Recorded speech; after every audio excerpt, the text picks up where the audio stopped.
I have been really interested and concerned about, one, improving income at the bottom of the economic pyramid, and two, really providing markets to artists, craftspeople and all that. And one of the elements there is really mobile phone technology. Yes. If somehow we can design platform for them to register and become part of a guild, Carpenters Guild, Yes. Plumbers Guild, Weavers Guild. Weavers Guild, Artists Guild, and then help them find work at better prices using technology, bring them together. I think it will really help them finding new markets, scheduling their jobs, Yep.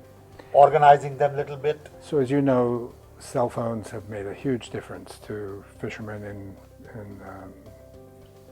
southern India, Yeah. making their work more efficient because they get more information. There are many other examples. Right. You could imagine an example where these weavers take a picture of their product, use it to register a copyright or a patent on the copyright on the design or a patent on the product. At the same time, that same image goes into a marketplace like Etsy that opens up the market not to the people who can get to the village, but it opens it up to people in the world who see things. Right. So you get a copyright, you copyright the design, you market it, and you sell it all in one move. There's no reason we shouldn't create that. Yeah, but it hasn't happened then. Yeah. That's true. Yeah. We should do it. Yeah, well, I haven't, a lot of people, maybe we should do it, but a lot of people talk about it, but these things don't get done. It's hard because to work in the developing world, people from this country have to act differently and think differently.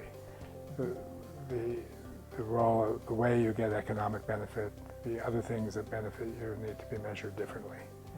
You can't go in with the American point of view and expect India to adapt to you. And also, I think American cost structure is so very different.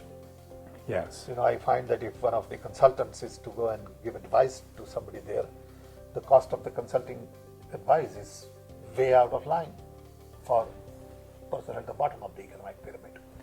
It's true. The cost structure for consulting and other advice is as out of whack as the cost structure for American manufacturing was in the 70s. And,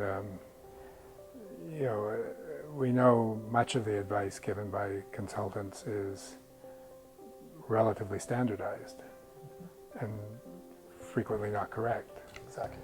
And I think there's going to be the same shakeout in the consulting world as there was in the manufacturing I think world. consulting world is just about to change completely.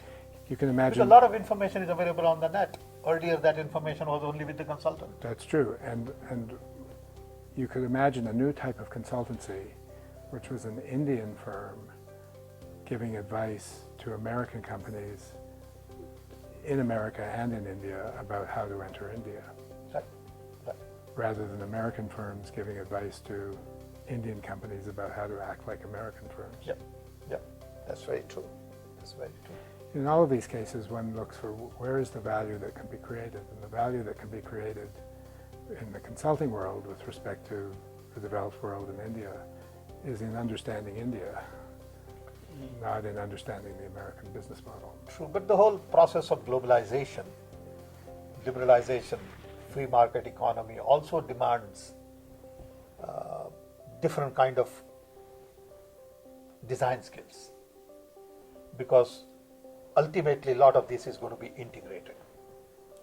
You need on one hand globalization, on the other hand you need localization. Yes. You need both simultaneously.